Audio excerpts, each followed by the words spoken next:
Welcome to March to the Pod, presented by Eternal Roofing. We are your consistent source for Sam Houston athletics. In this episode, we're going to discuss both forms of football. We're going to begin with some European football after the women's soccer team earned a spot in the Conference USA tournament. And then we're going to preview the Cats' American football game on Wednesday night against Florida International. I'm your host, Cory, the non-FBS insider at Dave Campbell's Texas Football. Find me on your favorite social media channels at Cory Sports. All one word, CORYHOGUE Sports. I'm joined by the creator and manager of Sports of SHSU. Again, all one word, on Twitter and Instagram. Also the chief operating officer of the Cat Fund and proud Bearcat alum, Ben Sorrells. Ben, it has started to get a little cooler here. Now, I know we're going to trend up for a few days, but that cool weather reminded me that it's about to go from cool to cold because we don't get nice weather for long. And that means that if you might want to get that roof inspected. That way you don't have any issues when that cold hits this year. Yeah, looking at the roof and also looking at Christmas lights. Funny story. I know we're talking about Eternal Roofing here. One of my coworkers today at lunch was talking about trying to get quotes for Christmas lights. So referred him over to Eternal Roofing because that's one of the things they do. Look there at it that. is. Yep, the power of advertising. So yeah, Eternal Roofing for roofing, general contracting, but also Christmas lights with it starting to get a little cooler. So now Taylor is not just depending on us to tell people about the Christmas lights thing. If you're listening to this and you go to work and you hear anyone talking about Christmas lights, you need to send them over to Eternal Roofing. It is the place for Christmas lights, no doubt about it. It is. We're hyping it up. Yeah, it's almost time. It really is. It's also time. They do free inspections, and I would get those, right? Like they're going to be detailed. They're going to give you free inspections. I would get one of those right now because the weather patterns for years they have this thing called pattern. It's called science. I know it's really a deep subject sometimes that we get into, but there's also this farmer's almanac that's usually pretty darn good. So that's how I know patterns happen. And the farmer's almanac this year, Ben, is not giving a positive forecast for the state of Texas. Isn't it showing pretty cold? It's going to be dang cold. And if we remember the last time Texas got really cold, we also got no power for a long time. So I would definitely get that roof inspected to make sure you don't have any leaky air coming out when the power goes off this year. Yeah, get ahead of it. That's for sure. You don't want to be playing catch up. No, you don't. How are you going to get ahead of that? If you need Christmas lights or the roof inspection, get a hold of Taylor at eternalroofingtx.com. That is his email address, TAYLOR at eternalroofingtx.com. In the Montgomery area, you could call that office 936-215-8539, or the Hill Country office that can be reached at 830-251-5673. Ben, we're also talking a lot about American football today, and I know people are going to get really tired of this, but I believe that since we have soccer and football, that we're going to just call them what they are: American football and European football. Yep, and I think we're going to hit the European version first, aren't we? We will. Well, we're gonna review the last American football game briefly, kind of talk about the team as a whole. We don't want to talk too much about New Mexico State. Number one, that was a week ago, and number two, it was not one we wanted to talk about any darn way. Yeah. It just wasn't good. No, yeah, and just to give kind of a brief recap, obviously, really, really slow start. Played the Cats, getting down 27-0. That was just too big of a hole to climb out of. Coach Keeler said that the team just came out flat. I mean, short week going from East Coast to Mountain Time Zone wasn't easy, and didn't really respond to it in the first half very well. Kind of got kicked in the teeth, but responded well in the second half. Scored 13 points, didn't give up any, but no moral victories. That's another thing they've been talking about. So hopefully we can turn these moral victories, if you could call them that, into some actual victories starting this week. And no excuses. I'm starting to get like excuse feel, right? And I don't want that because this has been slow starts. It feels. Let's look at the first drives of each game. BYU touchdown first drive. Air Force, they punted their first three. Good. Houston, field goal touchdown, first two drives. Jacksonville State, they punted their first two drives, man, and that was a game that we felt Sam Houston should have won there. Liberty, touchdown. New Mexico State, touchdown on their first two drives. The defense is not bad. It's just not starting well, Ben. Yeah, I think you said in 4 of the 6 games they scored on at least one of their first 2 drives, if not both of them. And the overall numbers for the defense are still really good. I think if they can just come out firing and really put their foot on the other team's throat from the start, I mean, you just got to come out ready. And the defense is what has to carry you. So if you're playing from behind, that's not good for this offense, because the defense is what you have to lean on. If they're kind of shaky there at the start, I mean, it's really hard for this team to recover with where they're at right now offensively. It is. So they can't do that, right? The slow start is something that we've seen. That's something we're going to be watching for. I do want to go back to our American football versus European football. And you sent me this yesterday, and I just think it's perfect. It said, you got to love the audacity we have to go to London and sing the anthem that's literally about beating them in a war before our game with a name we stole from a different sport they invented. And the God bless America. And the American flag taking up 50 yards of the field. You're darn right. God bless America, Ben. Yes, I'm proud to be an American. I am too, man. All day. Just pump that into my veins. Call it audacity. You shouldn't have lost to us, but you did. Yeah. Hey, and we're still going to talk about it, 250, 300 years later, whatever it might be. Hey, listen, if Al Bundy can brag about those 4 touchdowns that he scored in a high school game, do you know who Al Bundy is? No, I don't think I do. See, people who are like my age are going to be like, oh, that's funny. Everyone below the age of probably 40 is going to be like, what? I was thinking Al Gore and Ted Bundy. I was flip-flopping between those two names, which are very, very different. And that is way different. Way off. That is way different.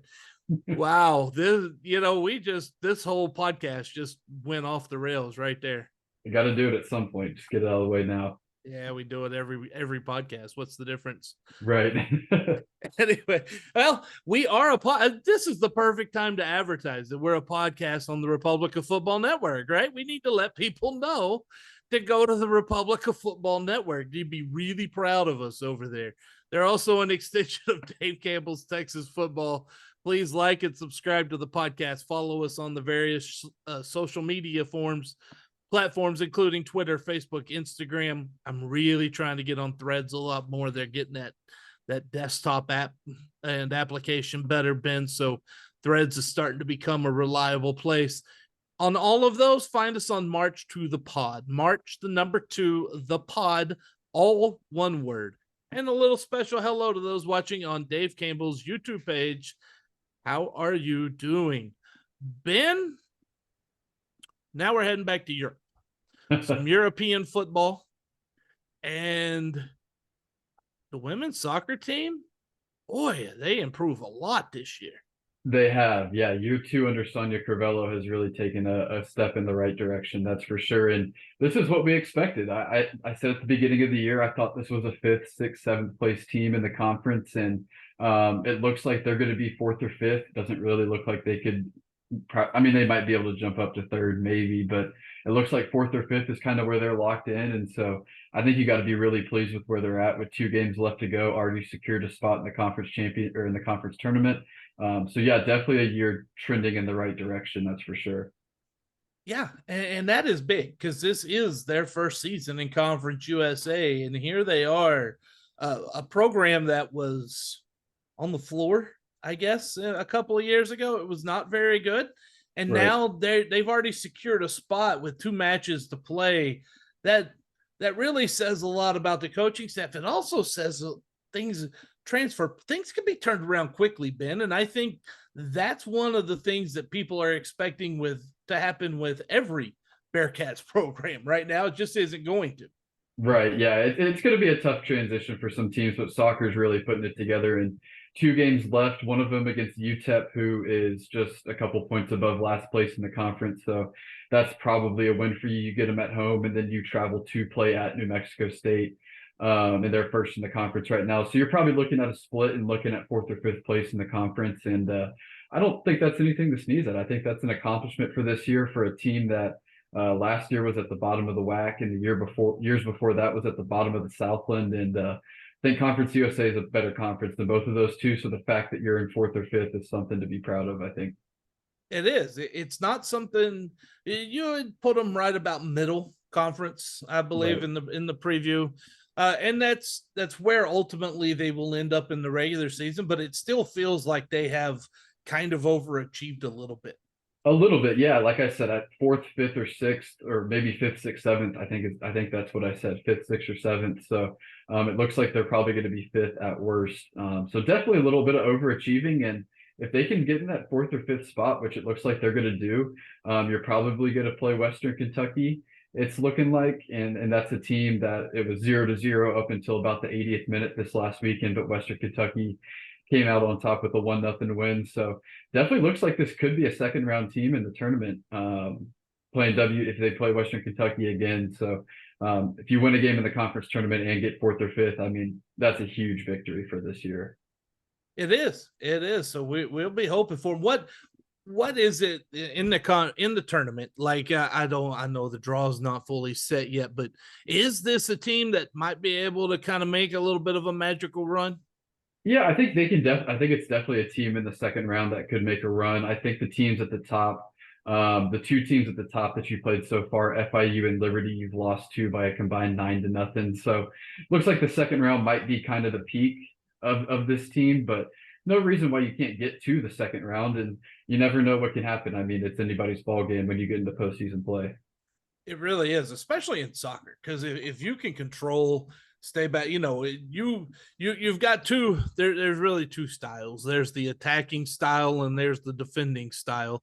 And if you get back there and you attack and you wait for the counterpunch, like the American men's team is known for doing over the years, it can be effective, and sometimes you can surprise some people. Right. And this is a team that has taken a huge step forward offensively. I mean, not going to say that they're a high potent offense, but I mean, they've put up 4 goals, 2 goals a bunch of times. They've put up 3 goals a couple times. And last year, I remember I brought this stat up a couple weeks ago, or maybe a month or 2 ago. The team scored 9 total goals last year. And so they've clearly passed that. So it's a team that's taken some strides there. Hopefully they can continue to do it. Because they'll definitely need to if they want to try to make a run in the tournament. Yes, and we want to wish our Cats good luck as they get ready to go to that tournament. We'll definitely keep watching.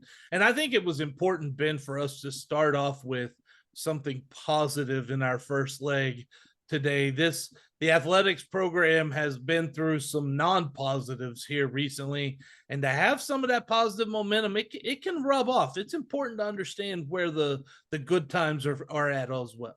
Yeah, it's definitely been a rough year to start the athletic calendar. Soccer's doing well, but volleyball's had its struggles. Football, we know about the struggles. It's a tough transition moving up to Conference USA. So, yeah, good to see some positive momentum. And this is the first team that's qualified for conference play or a conference tournament out of soccer, volleyball, football, whatever it might be, basketball so far. So that's something positive to highlight for sure. And it's important for us to highlight that because of what we're going to talk about next, which is the Cat Fund. And the Cat Fund is, these women's soccer players, they put in the time, they put in the work, they do everything like every other athlete does throughout whatever sport they play in the athletics program. And the Cat Fund is there. It's a tool that can help them with, just a little bit, right? Like the Cat Fund, Ben, is a thing that I think is important to highlight, that it's for the you and me donors, right? Right. Yeah, everybody can get their foot in the door. Starts at as little as $10 a month, supporting multiple sports. Just continuing to grow. We started with football, basketball's happening here soon. We're going to continue to grow and branch those sports out, men's and women's, here over the next couple of weeks and months. So it's definitely an exciting time to get on board. I know we've got our golf tournament this Friday afternoon, so that's going to be exciting for the men's basketball program. Hopefully have some coverage of the team, talking to Coach Mudge, and whatever coaches or players show up there for our members on Cat Fans. So definitely an exciting time to get involved with Cat Fund. Yeah, tell us more about the golf tournament. Yeah, so 1 o'clock at the Bearcat course, just across from campus, just across 45. I think we've got 12 or 13 teams signed up.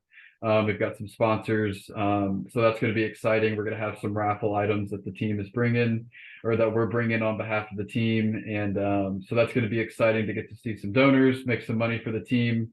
We're going to go over to Potato Shack after and kind of have a little meet and greet with players and coaches and some of the guys and girls playing golf. So yeah, it's going to be a fun time, and for a good cause, raising money for the men's basketball program. That's awesome. Where can they find out if people are listening and want to kind of help with some of that? Yeah, definitely. Yeah, if you're interested, cat-fund/golf. Let us know if you're interested. Yeah, things are getting close to being secure. We've only got 2 or 3 days now, but if you're interested, feel free to go there or reach out to me on Sports of SHSU or the Cat Fund social medias. And also the website, if they want to just get involved to start with the Cat Fund, like you mentioned, it starts as low as $10 a month. Right. Yeah, just $10 a month. You can get your foot in the door. So it's really for everybody. We've got it moving up to $1,000 a month at the highest, $10 a month at the lowest. So there's something for everyone. There really is. So definitely check out the Cat Fund. And look, if you're sitting around at work and you're in the lunchroom and somebody starts talking about needing some roof repair, it's time to let them know that you know the right place to go to. Because if you've listened to this podcast, you know there's only one place to get that work and more done. Anything you need, commercial roofing, residential, general contracting, Hill Country, Houston area, the state of Texas. Ben, the things that Eternal Roofing can do, the list goes on and on. They can install, repair, they paint, right? They install gutters, garage doors, floors, woodworking, any crown molding, sheetrock.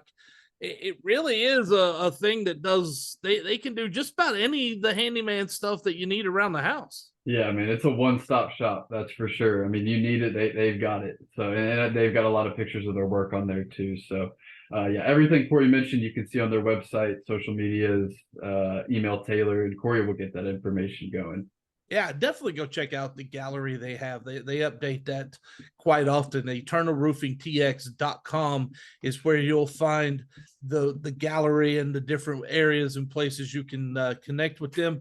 And also you can email Taylor and he will get back to you rather quickly.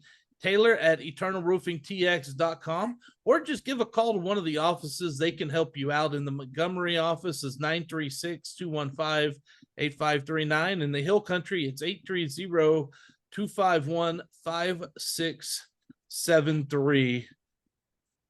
Okay, Ben, we're to the second leg where we're going to preview this game coming up Wednesday night, and hopefully this is out Wednesday. Again, we're recording this on a Tuesday evening, and trying to get it over and get it edited and get it up can be a work, but we're going to try to get it done as soon as possible again tomorrow.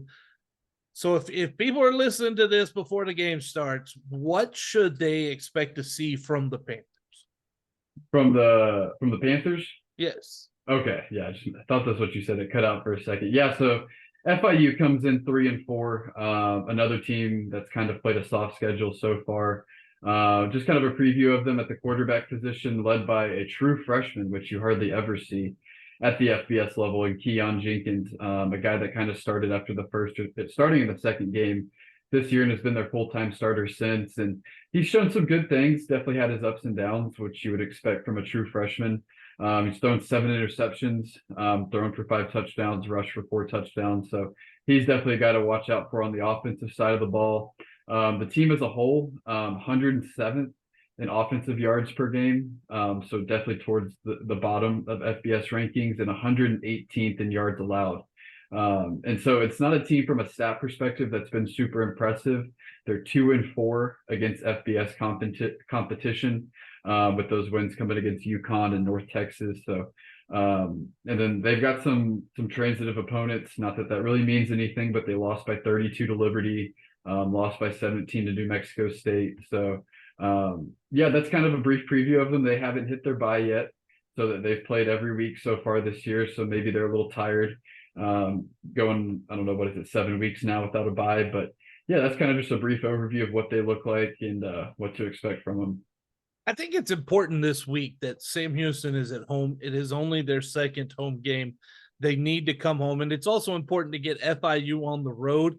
I don't know if people are understanding how difficult these Tuesday, Wednesday games have actually been for a lot of teams in the conference. Yeah, and it's really weird. I mean, Keeler in his press conference yesterday was talking about how a Wednesday is now technically like a Friday to them when you would play on a Saturday, and it really jumbles things up. And the travel the last 2 weeks for Sam Houston was just a nightmare, getting back at about 3 a.m. from Liberty and then getting on a plane to fly to New Mexico on a Tuesday. So you've only got about 3 or 4 days in between. So it's really thrown things off. And to get 3 games in a row at home, it's going to be huge to just kind of stabilize the craziness that is Conference USA midweek games.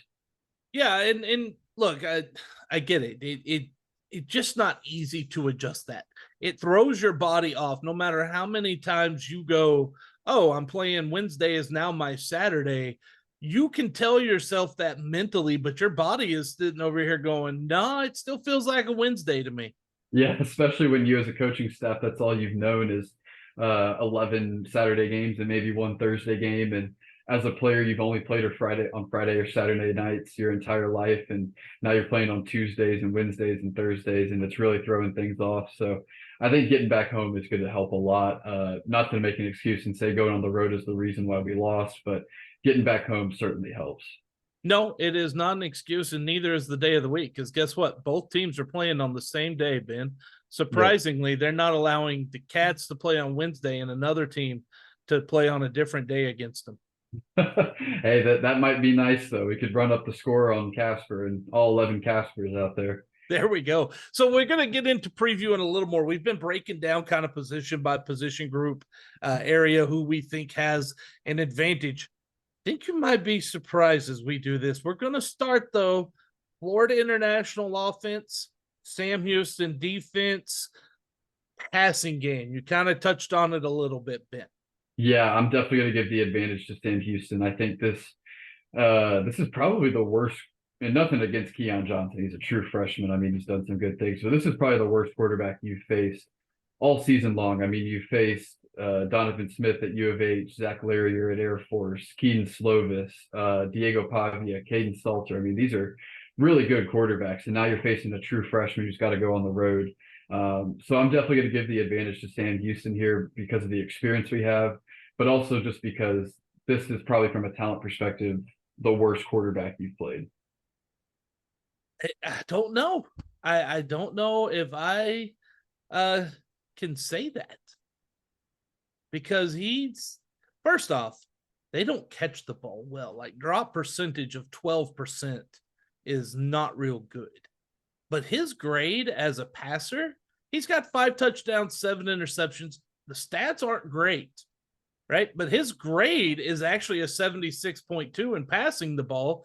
He's a 74.3. One thing that really kind of does give me pause again on this, Ben, we're playing another mobile quarterback, and that has been a problem for Sam Houston this year. Yeah, I can see how you think he's got 4 touchdowns rushing, so you definitely got to account for his legs, but 66 attempts and only 48 yards rushing. I think you're going to be able to contain him. I think that's something we can do. But like I said, he's a freshman. He's going to grow. He's going to learn a lot going forward. And I like where we're at. The 7 interceptions thing, I think our defense could really feast on, especially against a true freshman. But yeah, it's going to be interesting to see. You know why he's throwing 7 interceptions?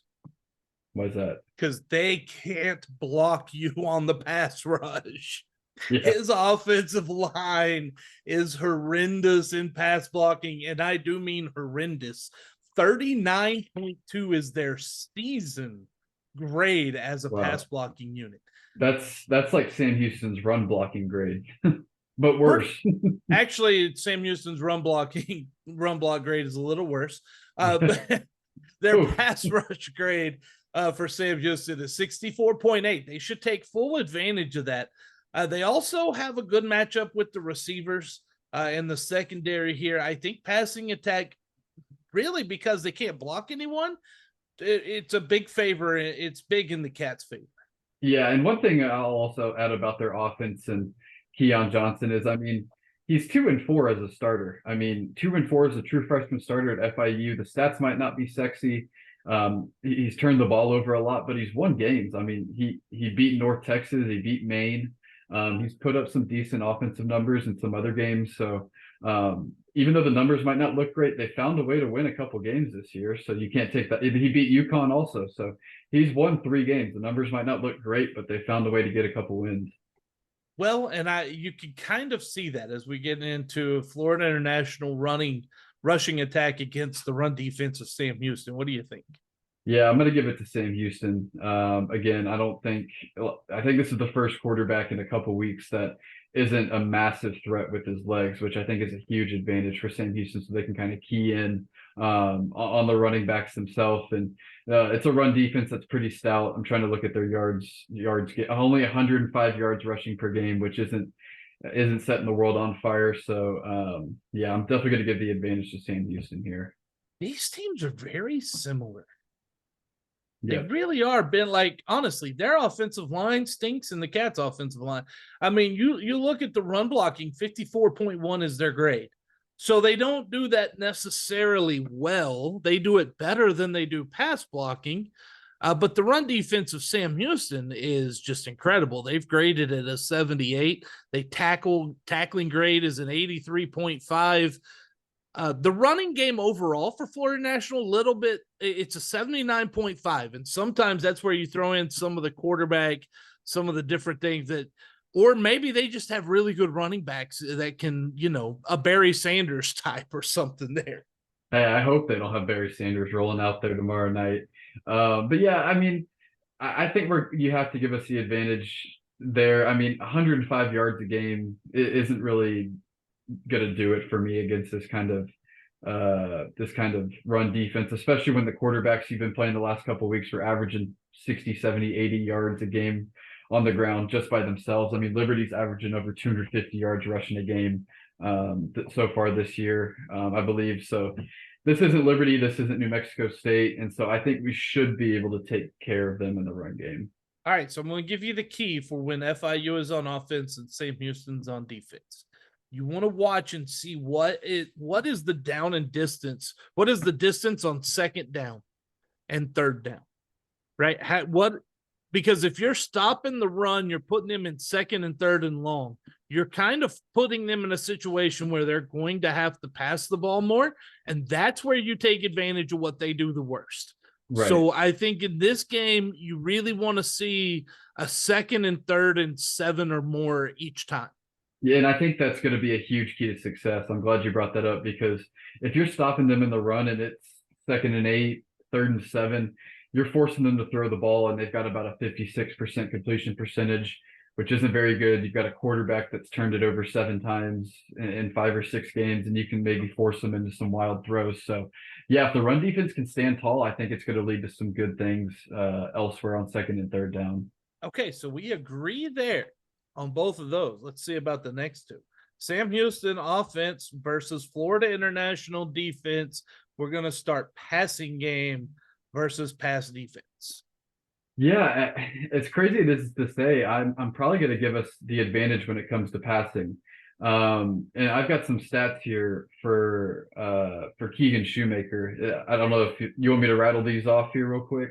Hey, why not? We love stats. Yeah, perfect. So the last 3 games since Keegan really turned it around, 64% completion percentage, right around where we want it to be, 275 yards a game, pretty good, 6 touchdowns and 2 interceptions. If you were to extrapolate that data over a 12-game sample, it's about 3,000 yards, 30 touchdowns, and 8 interceptions. And so the way he's been throwing the ball these last 3 weeks has been really, really good. And I think if we can continue to do that, and it's what we have to lean on. I think we'll be okay. So I'm probably going to give us the advantage because we've done it against 3 other pretty good teams. The passing game is still grading in the mid upper 60s at times as the best. That's the best they've done. Other times it's lower 60s. The other thing I've noticed here is when we break down grades of each game, you're looking at pass blocking. It was bad against Air Force. It was good against Houston. Not as good against Jacksonville State. Great against Liberty. They stunk up the place. Pass blocking against New Mexico State, a grade of 46.5, tells me they're likely to bounce back. But at the same time, I want to give you this. Florida Nationals defense grades well. They grade well. I'm not saying they're good, but pass blocking, Sam Houston grade 54.7. Pass rush grade for FIU is 76.6, and their coverage grade in the secondary is 82.2. Those are both really solid.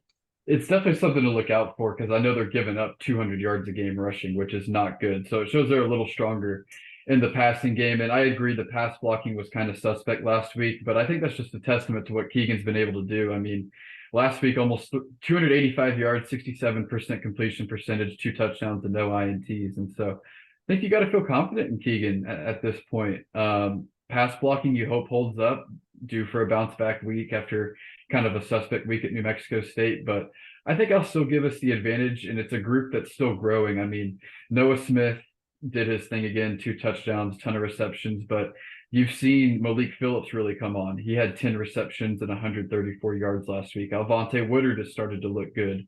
And so I think you're starting to see some other weapons develop in the absence of some guys that are hurt. So I think it's a group that's just going to continue to get better these next couple of weeks.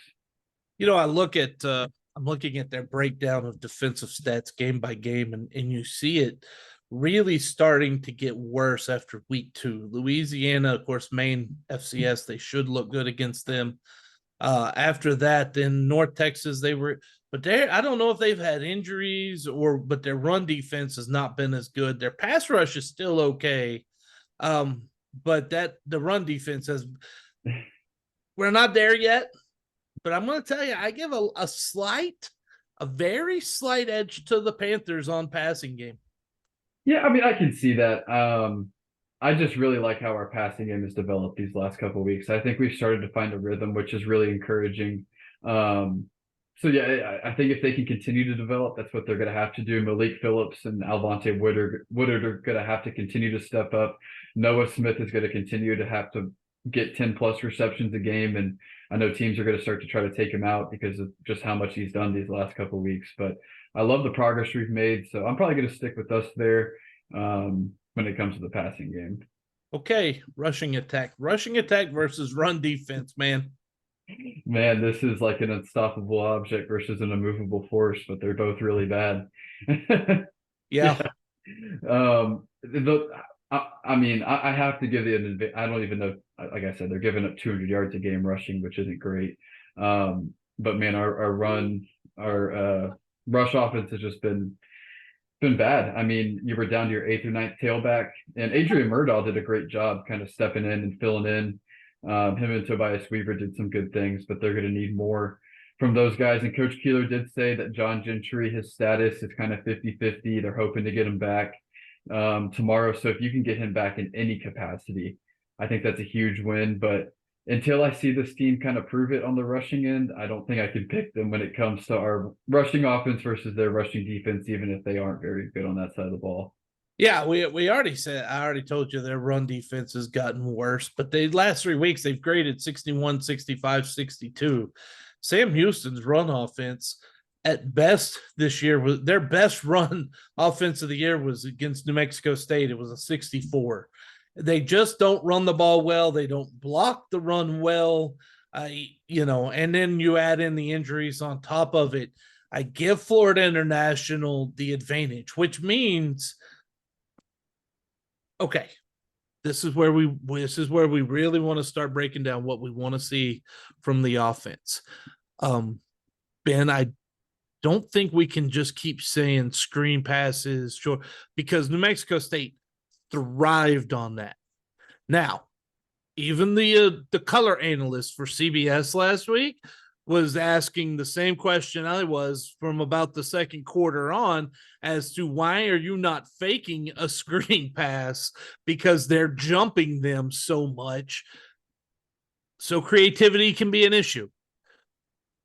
You're gonna have to win something this week. You've got to be able to win one of those two areas to move the ball. I totally agree. And you got to take a shot at some point. I mean, the underneath game is only going to work so much. And I think they tried more of that in the second half, and we saw some success. I mean, the completion percentage went down a little bit. I think Keegan was 15 of 17 at the half and ended up 32 of 48, something like that. But I think you've got to try to go deep at least a little bit. And you bring up the creativity. I know it's got to be so hard with how many weapons are out at running back and wide receiver. You can only get so creative to get your third string, fourth string guys open, but they're going to have to step up, and you're just going to have to continue to be creative to figure out how to get them the ball, whether that be underneath, screen passes, chucking it deep, whatever it might be. I know it's hard with the limited weapons you have, but you got to find a way to make it work. You know what is worse and matters more than creativity? Predictability. Yes. And they have been very predictable, which is what New Mexico State took full advantage of in the first half. You cannot allow yourself to be predictable. You've got to always mix it up, because the football is a game of adjustments. And as you're making adjustments, they're making adjustments. You've almost got to adjust drive by drive. That's why they have those benches set over there. And it's something that honestly, Ben, it's not just the Cats. There's a lot of college teams that are not good at adjusting quickly. Yeah, and I'm glad you brought up adjusting drive to drive. I felt like every drive in the first half, I think there were 3 or 4 of them. It was 2 or 3 first downs, get to about the New Mexico State 45 and stall out. Get 2 or 3 first downs, get down just past midfield to the 48 and stall out. So you get the first couple, but you got to find a way to sustain drives, and the same play 6, 7 times in a row, or the same kind of scheme they're going to pick up on. So yeah, got to be creative. You've got to mix it up. You can't be predictable. And that's where the creativity, it kind of plays hand in hand, plays together.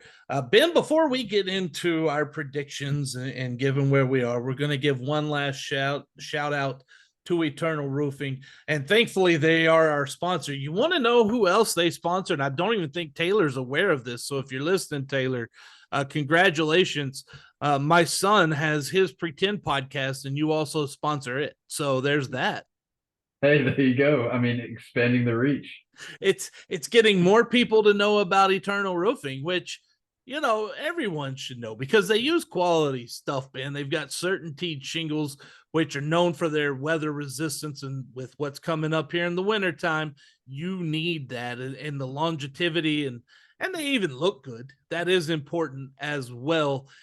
And if you need someone to come into your business and get this fixed for you before, hey, they can work around your HVAC. They work around any roof equipment you have. They're going to minimize disruptions to the operations during installation or repair. Give Eternal Roofing a call. In the Hill Country, you can dial 830-251-5673. The Montgomery office number is 936-215-8539, or email Taylor at eternalroofingtx.com. Yep, Taylor at eternalroofingtx.com. Also find their website, eternalroofingtx.com. They've got a lot of great things on there that will help you kind of navigate. They are your one-stop shop, Ben. That they are the one there. And they sponsor now a 7-year-old's podcast as well. They couldn't get into orthopedics, but they can get into other podcasts. That's for sure. Expanding the reach. And speaking of expanding the reach, Houston area, Austin area, Hill Country area, all over Texas, they do it all across the Lone Star State. And look, it's getting shout outs in the Wichita Falls area now from a 7-year-old. So hey, that's big money right there. There you go. We're going to move on in to our third leg of this, and it's the predictions time. And we have program history made, Ben. It is history this week. It is the first time since Sam Houston has moved to FBS that they are favored by Vegas to win the game. Yeah, and hopefully we can continue the program first at the FBS level with a first FBS level win. Not just be favored at the FBS level, but also get a win at the FBS level. So now, should fans expect a win this week? I think this, I think coming into this year, this was the first game that you saw on the schedule that you said, this is the game that we absolutely should win. Jacksonville State game, yeah, I think we can win this one. Don't think it's a guarantee. New Mexico State, yeah, I think it's a game we should win. Don't think it's a guarantee. This is one where I think when you look at it on the schedule, you kind of circle it. You get back at home, get back in front of your fans, which I think is a big boost. And I think it's going to be a win for us. I mean, this is probably my third or fourth time saying it's a win, but I think it's this week, and I'm going to say 27-17, Sam Houston. So I'm going to go just over the total and going to cover the spread as well. Yeah, the spread is 5. They have Sam Houston favored by 5 points. And so you've got covering the over-unders at 42. It's actually gone up since they found out that the FIU quarterback has been announced that he is likely to play on Wednesday night, on tonight if you're listening. If you're listening on a Wednesday, it's tonight. So don't forget to turn it on. So Vegas says 23-18. You think they've got right about where you think Vegas is just about right on FIU, that you think they're a little under on the Cats offense? Yeah, well, I say 27-17. I'm gonna say that we're gonna go, above the total. Sam Houston slightly above their total, right at about what Vegas thinks for FIU's total, and that's what I'm hoping and praying for. Well, I don't know if the good Lord is going to care about the football game that's happening in Huntsville on Wednesday night, Ben. There's a couple bigger issues in the world. One or two slight ones, I mean, goodness, there's Texas Longhorns. No, I'm kidding. No, yeah, those are the issues I'm referencing. Yeah, those are the issues happening around right now. I gotta tell you, this one's a tough one for me because I don't trust this team now. I now have gotten to a place, Ben, where last Wednesday in New Mexico State, they lost my trust. I don't know exactly what that means, and I really doubt they care. But I'm just not sure that what to make of it. I think being at home helps. I think Florida International, you can't overlook this squad. They might not pass block well, but that quarterback can get rid of the ball. And if they give him just a little bit of time, maybe I'm going to go 24-21 Cats. I'm giving FIU to cover the spread, and I'm going over as well. I think we're going to see a little more offense. Yeah, a little more offense, and I think you're a week ahead of where I am. If we come out and lose this game, I think I'm where you're at, where I think it's kind of maybe I don't really have a lot of trust in this team to win a game outside of Kennesaw this year. I think you're a week ahead there, but yeah, I think there's no reason why we can't win. I think a lot of this season kind of hinges on this week. If you win this week, UTEP looks a lot more manageable. Kennesaw is definitely winnable. Middle Tennessee looks like it might be winnable, but if you lose this one, it just kind of feels like it might be a slippery slope from here. So definitely a big week. Listen, you lose this one at home, I don't have any faith you beat UTEP at home. Yeah, I'm definitely right. I'm definitely on the edge. I don't think we probably win that one. And at that point, you're not beating La Tech on the road, Western Kentucky on the road, or Middle Tennessee at home. I mean, like, honestly, if they can't win this game, Ben, the season is going at this point, it feels like it's going to really hit the bucket going south. Yeah, you've got Kennesaw, you're going to beat them. I think that's a win, but you want to find at least 1, 2, 3 FBS wins. I know Kennesaw will be there next year, but yeah, it's a big week. I think things could really go south if you don't get it going and win this week. But if you do win, I mean, you've got some momentum being at home again against UTEP next week. So really is a big week, that's for sure. Gotta see him come out. I just that was a rough game to. I know they played a little better in the second half, but it's too late. It was too late by then, Ben. And I feel like that's kind of been the case more often than not at times this year. Right. It was too little too late. And even if Noah Smith catches that ball on the 1 yard line and you make it 27-20, I mean, you probably don't have enough time left to go get a stop and go score. So yeah, it was too little too late, regardless of how well you played in the second half. And got to come out hot. I mean, the last 2 weeks, like I said, the first half has been 48-10, but the second half has been 19-0 in your favor. And so hopefully you can kind of balance that out, play a balanced game, and find a way to get a desperately needed win. Which means we're going to need all the fans and all the students to show up and fill Bowers tomorrow or tonight. Yeah, it was a great showing a couple weeks ago against Jacksonville State. I mean, I know the announced attendance was like 14,600. I don't think there were that many, but it was definitely a good, probably 11 or 12,000, and that place was full. And we need that again because we need any sort of advantage we can get. You're claiming they inflated the number? No, Ben, that don't No, happen. that's never happened. I'm just making that up. No, that don't happen. It Ben, was a great showing, though. It was a good crowd. I want to make sure it was a good crowd. It was not a 14,000 good crowd, but it was a good crowd. And they need that. They're going to need a good crowd tonight, especially considering that since then they've gone and lost 2 more games. They're going to need it's challenging for fans to keep showing up, but that's what the team needs to happen. Yep, gotta have it. Have to have it. All right. So be there, be loud. 7:00, Florida International. I think it's on CBS again. 6 on CBS Sports Network. Yeah. 6:00. Okay, so that was an Eastern time I was looking at on that one. So Don't yes, show up at okay. halftime. 6. Do what? They'll show up at halftime. Yeah. Hey, look, I'm the guy that shows up, and if the time changes, I'm early or late to church, whichever one it is. That's just how it goes. Yeah, they'll have to deal with it. That's right. Hey, Ben, thank you so much for joining me again here. We really appreciate it. And we want to thank all of you listeners. Without you, none of this is even possible. Until next time, Ben, good Lord, man, take us out. Yeah, good Lord, give us a win. Show up early, wear orange, be loud, and yeah, eat them up, Cats. I'm starting to get depressed.